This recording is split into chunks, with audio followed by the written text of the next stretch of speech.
श्रोताओं नमस्कार। महीने का अंतिम रविवार और ये दिन होता है प्रधानमंत्री नरेंद्र मोदी के मन की बात कार्यक्रम का। और आज इसके 105वें एपिसोड में प्रधानमंत्री ने कई अलग अलग विषयों पर बातचीत की और हर बार की तरह इस बार भी हम आज की मन की बात पर एक परिचर्चा लेकर हाजिर हैं, जिसके लिए हमने अपने स्टूडियो में ज़हमत दी है डॉक्टर अजय कुमार सिंह को, जो कि निदेशक हैं centre for comparative religion and civilisation, central university of Jammu के। डॉक्टर साहब, आपका आज के इस कार्यक्रम में स्वागत है। धन्यवाद सर। जी, हर बार की तरह प्रधानमंत्री जी ने आज भी अलग अलग विषयों पर बात की और शुरुआत उन्होंने की चंद्रयान 3 की सफलता का जिक्र किया। और जो चंद्रयान 3 पर महाक्विज हो रहा है, जिसमें अभी तक 15 लाख से ज़्यादा लोग पार्टिसिपेट कर चुके हैं, तो मैं चाहूँगा कि आप ये जो चंद्रयान 3 की सफलता ने देश को जोड़ा है, सभी को एक अपनेपन की, अपनत्व की भावना से ओतप्रोत किया है, इसके बारे में आप कहिए, जिसका जिक्र प्रधानमंत्री ने आज किया। जी, चंद्रयान 3 मिशन की सफलता अपने आप में ये बताती है कि भारत की जो ज्ञान परंपरा और संस्कृति रही है, जो हमेशा विज्ञान को अध्यात्म से जोड़कर देखने की रही है, और जिस तकनीकी के तहत चंद्रयान का प्रक्षेपण किया जाता है, कमोवेश मिसाइल का भी प्रक्षेपण उसी तकनीकी के माध्यम से किया जाता है। कुछ देश मिसाइलों के प्रक्षेपण और बनाने में बिजी हैं। ऐसे दौर में भारत ने चंद्रयान 3 मिशन के माध्यम से दुनिया को ये बताने का प्रयास किया है कि हमारी सोच क्या है। हम ऐसे विज्ञान को आगे बढ़ाना चाहते हैं जो मानवता के संरक्षण का काम करे, न कि मानवता के विनाश का। तो इस क्रम में क्विज में पार्टिसिपेट करने की उन्होंने बात की, यानी हमारी युवा पीढ़ी उस बौद्धिकता के साथ जुड़े और हमारा विज्ञान पूरे दुनिया की मानवता के लिए एक उस दिशा में या ये वो प्रयास करे जिससे कि पूरी दुनिया की समस्याओं का निराकरण हो सके। और ये सफलता हम सब की सफलता है, पूरे भारत की सफलता है, पूरे भारत का गौरव है। जी, और उन्होंने G20 का जिक्र किया, G20 का शिखर सम्मेलन जो कि हाल ही में दिल्ली में आयोजित किया गया, और उसे लेकर एक्साइटमेंट जो लोगों में थी, लोगों ने अपने व्हाट्सएप की और फेसबुक पे, इंस्टाग्राम की जो अपनी डीपीज जो थी उनको भारत मंडपम में तब्दील कर दिया, G20 के लोगों के साथ उसको तब्दील कर दिया था। साथ ही साथ उन्होंने अभी जिक्र किया है कि G20 ने जिस तरह से भारत को दुनिया तक पहुंचाया है और दुनिया को भारत तक पहुंचाया है। उन्होंने कहा कि 26 सितंबर को जो G20 यूनिवर्सिटी कनेक्ट प्रोग्राम हो रहा है, उसमें नौजवानों से अपील की है कि उसमें बढ़ चढ़ कर हिस्सा लें। मैं आपसे जानना चाहूंगा कि G20 के माध्यम से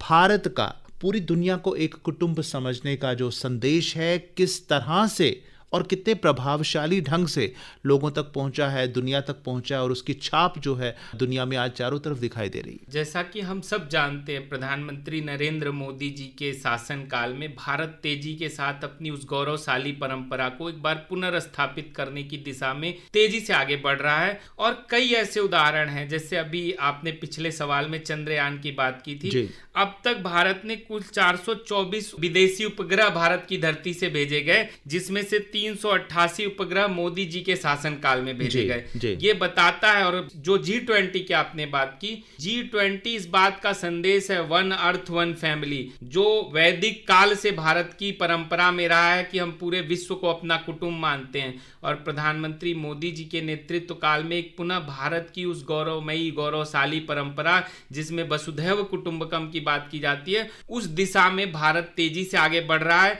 भारत के नेतृत्व को पूरी दुनिया स्वीकारती हुई दिखाई दे रही है, क्योंकि G20 के अंदर दुनिया के सबसे प्रभावशाली देश शामिल हैं, और उसके अंतर्गत अफ्रीका को G20 नेशंस में शामिल कराए जाने की भारत की पहल इस बात का संदेश है,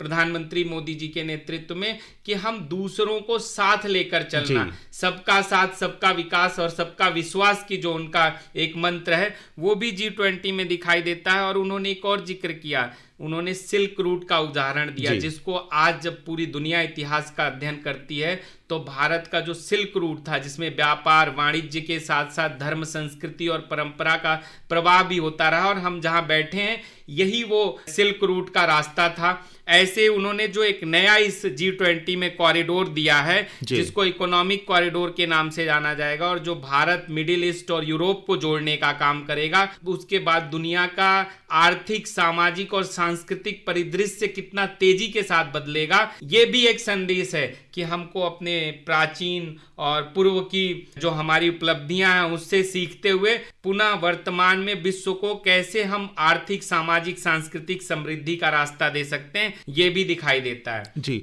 और देखिए जैसे हम बात करते हैं कि भारत में कितनी खासियतें थी, विशेषताएं थी। पहले भारत विश्व गुरु हुआ करता था, लेकिन उसके बाद जो विदेशी आक्रमणकारी आए, चाहे वो मुगल हों या अंग्रेज हों या जिस तरह से भी आते गए, और धीरे धीरे वो सब कुछ लुप्त होता गया, और या लुप्त होता गया या लुप्त करके रखा गया, दुनिया सामने नहीं पहुंचाया गया। अब देखिए जब G20 का आयोजन हुआ और प्रधानमंत्री ने एक एक राष्ट्राध्यक्ष का स्वागत किया, उसके बाद जो शाम को राष्ट्रपति जी ने डिनर दिया था, तो उसके बैकग्राउंड में देखिए जो चित्र था यूनिवर्सिटी का, विश्व की सबसे पुरानी यूनिवर्सिटी जो नालंदा यूनिवर्सिटी जिसे हम कहते हैं, जो आज कोई उसके बारे में बहुत कम लोग जानते हैं, लेकिन उस टाइम दुनिया भर से लोग विद्वान यहाँ आते थे पढ़ाई करने के लिए। जी। जैसे आपने देखा इसमें उन्होंने जिक्र किया G20 यूनिवर्सिटी कनेक्ट प्रोग्राम का, जो अभी आने वाले 26-27 को, और पूरे एक साल तक लगातार यूनिवर्सिटी में Y20 का कार्यक्रम चलता रहा।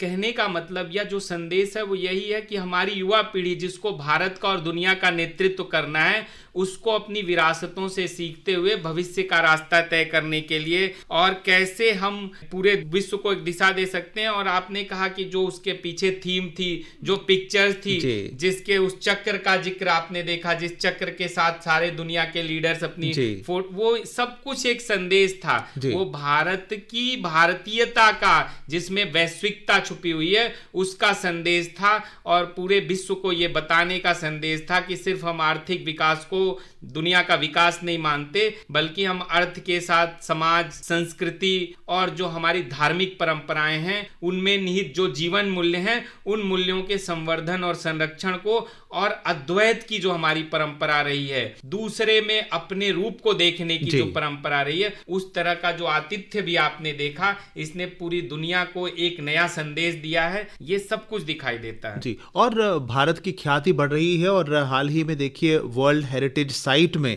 शांति निकेतन को, गुरुदेव रविंद्रनाथ टैगोर के शांति निकेतन को उसमें शामिल किया गया है, और हाल ही में कर्नाटक के होयसड़ा जो मंदिर हैं उन्हें यूनेस्को ने विश्व धरोहर की सूची में शामिल किया है। तो भारत में देखा जाए तो जगह जगह पर ऐसे प्रमाण हैं, ऐसे अद्भुत चीजें यहाँ पर समाई हुई हैं जिनके बारे में दुनिया को नहीं पता, या पहले पता था अब पता नहीं है। तो उन्हें उजागर करने का मौका ये बहुत अच्छा मिला है हमें G20 के माध्यम से। मैं इसमें दो चीजें और जोड़ना चाहूंगा। अभी कुछ दिनों पहले, ये तो 42वां जो वर्ल्ड हेरिटेज जिसमें अनाउंसमेंट हुई, जिसके तहत ये जो शांति निकेतन का और होयसड़ा मंदिरों के संरक्षण किया, उसको उसमें शामिल करने की बात की गई। उसमें उन्होंने एक जिक्र किया यत्र विश्वम भवेत नीडम, यानी विश्वविद्यालय कैसे पूरा विश्व का नेतृत्व करते हैं। और आपने नालंदा, बल्लभी, तक्षशिला और इसी धरती पर जम्मू कश्मीर की शारदा पीठ रहा है। तो ये सब एक विश्वविद्यालय कैसे पूरे विश्व को एक साथ प्रदर्शित कर सकता है, ये भाव छुपा हुआ है। और मैं बताना चाहूंगा, अभी कुछ दिनों पहले ही एक थिंक टैंक है जम्मू कश्मीर अध्ययन केंद्र। जम्मू कश्मीर अध्ययन केंद्र के प्रयासों से आचार्य अभिनव गुप्त और उनकी जो मैन्युस्क्रिप्ट्स हैं उसको भी वर्ल्ड हेरिटेज साइट के रजिस्टर में रजिस्टर किया गया, जो जम्मू कश्मीर के लिए गर्व की बात है। दूसरी एक बात मैं बताना चाहूंगा कि उन्होंने साथ में 27 सितंबर जो अंतर्राष्ट्रीय पर्यटन दिवस आने वाला है उसका जिक्र किया था, और उसमें उन्होंने बताया, और जम्मू कश्मीर पर्यटन का एक बहुत बड़ा केंद्र है, तो कैसे कम लागत में रोजगार की संभावनाएं पैदा की जा सकती हैं। उस क्रम में आप देखेंगे तो 5 अगस्त 2019 के बाद धारा 370 हटाए जाने के बाद जम्मू कश्मीर के प्रति पूरी दुनिया का जो भाव है, पूरी दुनिया की जो समझ है वो बदली है, और पूरी दुनिया इसको एक बहुत बड़े पर्यटन केंद्र के रूप में दोबारा से देखने लगी है। और उसके कारण से जम्मू कश्मीर में रोजगार की अपार संभावनाएं भी पैदा होते हुए दिखाई दे रही हैं,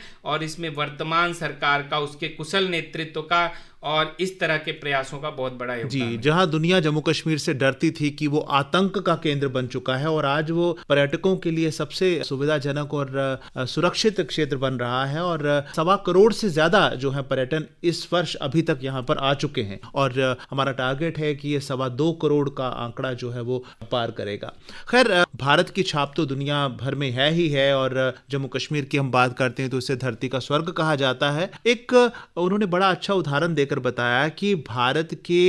संगीत के प्रति विश्व की रुचि का एक जिक्र किया। जर्मनी की 21 वर्षीय नाबीना बेटी जो देख नहीं सकती हैं, उनका उन्होंने आवाज भी सुनाई, और किस तरह से कन्नड़ में गीत उन्होंने गुनगुनाकर हमें सुनाया। तो भारत की आप संगीत की खूबी इसको कहेंगे, या भारत के प्रति लोगों में जो बढ़ती दिलचस्पी है उसको इसका आप कारण मानेंगे? पीछे दो बड़े संदेश छुपे हुए थे कि भारत सिर्फ मूर्त संस्कृति का नहीं, अमूर्त संस्कृति की भी बहुत बड़ी विरासत रही है, और जो पूरी दुनिया कहती आई है, पूरी दुनिया सुनती आई है कि संस्कृत सभी भाषाओं की जननी है। आपने उस बच्ची को सुना, पहले उसका जो गायन है, संगीत है, वो संस्कृत में है जी। और जब उसने वो एक जो दृष्टि बाधित है, दिव्यांग बच्ची है, लेकिन संस्कृत की संस्कृति से उसने कन्नड़, मलयालम, हिंदी, उर्दू सब कुछ का जो गायन और जो उसका उच्चारण किया, हमें लगता है हम भी उतना बेहतर उच्चारण नहीं कर पाते, हम भारतीय होते हुए भी उतना शुद्ध उच्चारण नहीं कर सकते। संदेश हमको भी मिलता है कि जहां पूरी दुनिया हमारी सांस्कृतिक विरासत को अपनाने के क्रम में लगी हुई है,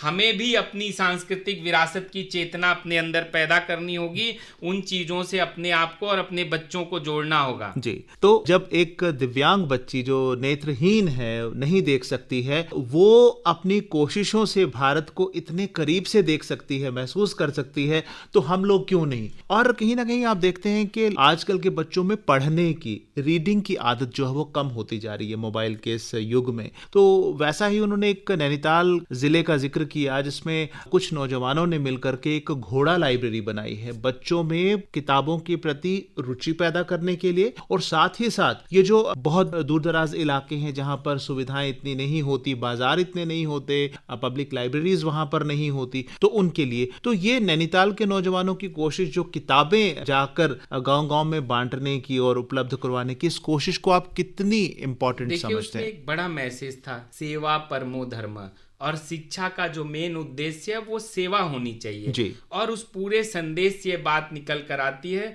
कि हर एक इंसान अगर मिलजुल कर या कोई एक अच्छे उद्देश्य के साथ जीवन में आगे बढ़ेगा तो वो बहुत बड़े बड़े बदलाव समाज में ला सकता है, जिसका एक उदाहरण घोड़ा लाइब्रेरी है जी। कल ही महाराजा हरि सिंह जी की जयंती थी, मैं उनका जिक्र करना चाहूंगा कि वो कितने विजनरी थे कि उन्होंने उस दौर में जम्मू कश्मीर शिक्षा के क्षेत्र में आगे बढ़े। इसको ध्यान में रखते हुए उन्होंने 5वीं तक की पढ़ाई कंपलसरी की, 8वीं तक की पढ़ाई निःशुल्क करी थी और उसके माध्यम से कई सारी लाइब्रेरीज बनवाई। आज भी रणबीर लाइब्रेरी के अंदर रखे हुए मैन्युस्क्रिप्ट्स को पूरी दुनिया देखना चाहती है, पढ़ना चाहती है। तो ये सब उदाहरण है कि जिसके अंदर कुछ करने का जज्बा होता है वो पूरे अपने समाज की, अपने क्षेत्र की, अपने जिले की, अपने प्रदेश और राष्ट्र की पूरी उसको बदल सकता है, यानी अपने राष्ट्र के भविष्य को बदल सकता है। यानी कोशिश करना होता है। उसके लिए जरूरी नहीं कि आपके पास बहुत ज्यादा धन है या आप बहुत बड़े पढ़े लिखे विद्वान हैं, क्या आप उम्र दराज हैं तो आप ऐसा करेंगे। अटल बिहारी वाजपेयी जी की एक लाइनें हैं, छोटे मन से कोई खड़ा नहीं होता, टूटे मन से कोई खड़ा नहीं होता, छोटे मन से कोई बड़ा नहीं होता। तो ये सारी चीजें बताते हैं आपको मन बड़ा करना होगा, आपको अपनी सोच बड़ी करनी होगी। और हैदराबाद की आकर्षण बच्ची जो है 11 साल की बच्ची, उसने 7 लाइब्रेरियां शुरू कर दी हैं। वो अपने पिता के साथ एक कैंसर हॉस्पिटल में जाती है और बच्चे जब डिमांड करते हैं कि उनको कलर बुक चाहिए तो उस 11 साल की बच्ची का हृदय परिवर्तित हो सकता है, उसमें एक नई रोशनी जाग सकती है कि मुझे कुछ करना है किसके लिए। तो जब 11 साल की बच्ची 7 लाइब्रेरियां चला सकती है तो हम क्यों नहीं। बिल्कुल। आप देखिए राष्ट्रीय शिक्षा नीति 2020 में नवाचार को लेकर बहुत ज़्यादा फोकस किया गया, स्किल ट्रेनिंग और नवाचार को। उस 7 वर्षीय बच्ची जिसका नाम आकर्षण सतीश है, उसने कैसे जब कैंसर हॉस्पिटल विजिट करती है, वहाँ के बच्चों द्वारा कलर बुक मांगे जाने के बाद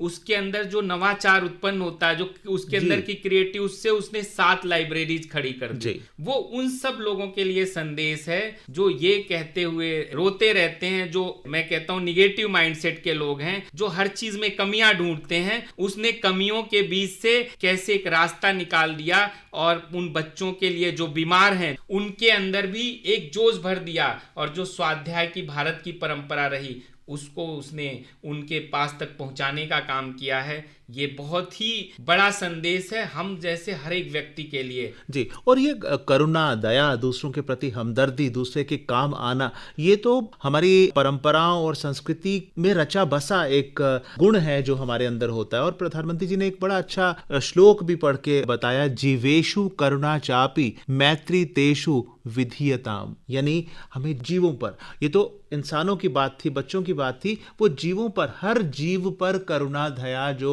भाव है वो हमारे अंदर होना चाहिए। और पुष्करकारों ने उदाहरण दिया कि किस तरह वो अपना ग्रुप बना के रखा है, कोबरा टीम। जी जी, वन्य जीव संरक्षण जी। का, उसके बारे में मैं भारतीय वैदिक संस्कृति के बारे में बताना चाहूंगा। ऋषि पराशर ने एक पुस्तक लिखी, कृषि पराशर। वराह मीर ने एक पुस्तक लिखी है, वृक्षायुर्वेद। अगर इन पुस्तकों को आप पढ़ेंगे तो आपको पता चलेगा कि भारत की परंपरा में प्राचीन काल से किस तरह से अपने साथ साथ जो नदी हैं, जो नाले हैं, जो हमारे वन्य जीव हैं, जो पेड़ पौधे हैं, सबका संरक्षण करने की बात की जाती है। क्योंकि देखिए हमारे यहाँ एक श्लोक है, ओम द्यौ शांति अंतरिक्षम शांति पृथ्वी शांति राप शांति शांति रोषधय शांति वनस्पतय शांति विश्वे देव शांति ब्रह्म शांति सर्व शांति शांति रेव शांति सामारे शांति रेधि। और किसी भी अनुष्ठान के बाद या पूजा के बाद ये शांति मंत्र, इस मंत्र में ही छुपा है कि हम सिर्फ मानव या मानव इस दुनिया का नेतृत्व करता है, ठीक है, उसके पास बुद्धि है, लेकिन ये वायुमंडल और ये जो पर्यावरण है, ये जो पूरा का पूरा ब्रह्मांड है, इस सृष्टि के अंदर जितनी रचनाएं हैं सबका समान अधिकार है। कोविड-19 ने भी हमको ये दिखाया और उसी के संरक्षण और संवर्धन की दिशा में जो ये कोबरा ग्रुप की बात की, नदी के संरक्षण का उन्होंने जिक्र किया और कई उदाहरण दिए। और ये लोग अपने अपने लेवल पे छोटे छोटे ग्रुप्स बनाकर वो एक उदाहरण पेश करते हैं उसी चीज का जिसको ऋषि पराशर ने अपनी पुस्तक कृषि पराशर में लिखा था कि कृषि और पशुपालन भारत की अर्थव्यवस्था की रीढ़ रही हैं। और मैं एक और बात बताना चाहूंगा, जहां आज पूरी दुनिया रोजगार नहीं मिलने का रोना रोती है, भारत रोजगार के पीछे भागने वाला देश नहीं रहा। ये तो हम विदेशियों के आक्रमण के बाद इस तरह की मानसिकता में फंस गए। भारत रोजगार प्रदाता रहा है, इसीलिए हमारे यहाँ कृषि को सबसे उत्तम आजीविका का साधन माना गया, व्यापार को उसके बाद रखा गया, उसके बाद तीसरे नंबर पे नौकरी और चौथे नंबर पे भीख मांगने को रखा गया। अपने आप में बताता है कृषि उत्तम, व्यापार मध्यम, चाकरी उससे अधम। तो आप उसी चीज को, ये सारे जो काम हो रहे हैं ये बताते हैं कि अगर हम इस तरह के कार्यों में जुड़ जाएं तो ये कार्य न सिर्फ हमारे पर्यावरण का संरक्षण करेंगे बल्कि हमारी युवा पीढ़ी इसके माध्यम से बहुत सारे रोजगार के अवसर भी पैदा कर सकती है। दुनिया के उन देशों में जहां पर्यावरण की बहुत हानि हुई है वहां पे वो एज ए एक्सपर्ट, बेहतर जानकारी, बेहतर रेमेडीज देने वाला व्यक्ति हो सकता है, वो बन सकते हैं। जी, और जैसे आपने शिक्षा की बात की, जो हमारी वैदिक शिक्षा देख लीजिए वो हमें सक्षम, लेकिन बाद में जब विदेशी यहाँ पर आए तो उन्होंने शिक्षा नीति को ही इस तरीके से कर दिया कि भारतीयों को या तो एक गुलाम की तरह ट्रीट किया जाए, तो या तो फिर पढ़ाई भी उनकी इतनी हो ताकि वो चाकरी कर सके हमारी। तो आज जब नई शिक्षा नीति हमारी आई है जिसमें ज्यादा ध्यान दिया जा रहा है कौशल विकास पर, हुनर विकास पर, अपने पैरों पर खड़ा होने पर, खुद काम शुरू करने पर, स्टार्टअप्स की बात हम जब करते हैं, तो नई शिक्षा नीति को अपनाकर और सही ढंग से उसके इम्प्लीमेंट करते हैं तो किस प्रकार से भारत जो युवा है, युवा शक्ति है, इतने ज्यादा नौजवान हमारे हैं, किस तरह वो देश को अमृत काल के लक्ष्य की तरफ ले जा सकते हैं। बिल्कुल, जैसा कि हमारा अगला लक्ष्य भारत की आजादी के 100 वर्ष तक भारत को विकसित राष्ट्र बनाना है, आर्थिक पैमानों पर बल्कि सामाजिक, सांस्कृतिक और विश्व को नेतृत्व देने वाले पैमाने पर। मोदी जी ने भी कहा वोकल फॉर लोकल। और वोकल फॉर लोकल का जो संदेश है राष्ट्रीय शिक्षा नीति 2020 में छुपा हुआ है, क्योंकि मैकाले की शिक्षा पद्धति ने 1835 और उसके बाद जिस तरह लोगों की क्रियात्मकता को खत्म किया, उसके इनोवेशन और क्रिएटिविटी को मारा, उनकी भाषाओं से उनको दूर करके उनकी शिक्षा दीक्षा का माध्यम अंग्रेजी बनाकर, तो नई शिक्षा नीति ने एक बार पुनः आपकी जो स्थानीय भाषाएं हैं, आपकी जो राष्ट्रीय भाषा भाषाएं हैं उन भाषाओं में ज्ञान लेने का प्रयास शुरू किया है, ताकि वो व्यक्ति अपने लोकल उत्पादों को, जैसे कि उन्होंने त्योहार का जिक्र किया था और त्योहारों में कहा कि आपको किस तरह, और जम्मू कश्मीर का अगर मैं संदर्भ देखूं, जम्मू कश्मीर के ज्यादातर क्षेत्रों में मैं घूमता रहा हूं, मैं देखता रहा हूं, यहाँ बहुत पोटेंशियल है। बसोली पेंटिंग्स हैं, उसको कैसे हम, जो आर्ट एंड क्राफ्ट के डिपार्टमेंट्स हैं, परफॉर्मिंग आर्ट से रिलेटेड जो प्रैक्टिसेज हैं जम्मू कश्मीर में, कैश क्रॉप प्रोडक्शन जो होता है उसको सप्लाई चेन के माध्यम से उसको एक ब्रांड बनाकर पूरी दुनिया में हम कैसे आगे बढ़ा सकते हैं। इसमें एक उदाहरण देना चाहूँगा, बसोली में एक चूड़ामणि संस्कृत गुरुकुल की स्थापना की गई है, जो एक IPS ऑफिसर हैं शक्ति पाठक जी, उनके प्रयासों से जी। और वहां से इस चीज को, यानी लोकल को वोकल बनाते हुए, वोकल फॉर लोकल की बात करते हुए उसको ग्लोबल बनाने की दिशा में एक तो गुरुकुल के माध्यम से सांस्कृतिक परंपरा को आगे बढ़ाया जा रहा है, और जो वहां पे आर्ट एंड क्राफ्ट से रिलेटेड जो कार्य पहले होते थे, ऐसे उद्यमों की स्थापना की जा रही है, लोगों से जोड़ा जा रहा है, ताकि बसोली पेंटिंग्स दुनिया के अंदर पॉपुलर हो सके, दुनिया तक वो पहुंचे। साथ साथ पश्मीना शॉल बनाने की जो यहाँ की संस्कृति रही है वो भी पूरी दुनिया उससे परिचित हो पाए, उससे रोजगार के अवसर मिल सके जी। और हम बात कर रहे हैं भारत की दुनिया पर जो छाप छोड़ी जा रही है, और प्रधानमंत्री ने आज जिक्र किया G20 समिट के दौरान उस दृश्य को, उन्होंने कहा कि भला कौन उस दृश्य को भूल सकता है कि जबकि दुनिया भर के लीडर बापू को श्रद्धा सुमन अर्पित करने के लिए राजघाट पहुंचे थे। और इस बात का ये बड़ा प्रमाण है कि दुनिया भर में बापू के विचार आज भी प्रासंगिक हैं और लोग उसको मानते हैं। आज देखिए रशिया है, यूक्रेन है, ईस्ट और वेस्ट आपस में प्रतिरोध को लेकर के अड़े हुए हैं, लेकिन गांधी जी की ये सोच, अमन, भाईचारा, सबको अपना समझने वाली ये सोच विश्व शांति को कायम करने में आप क्या समझते हैं कि किस हद तक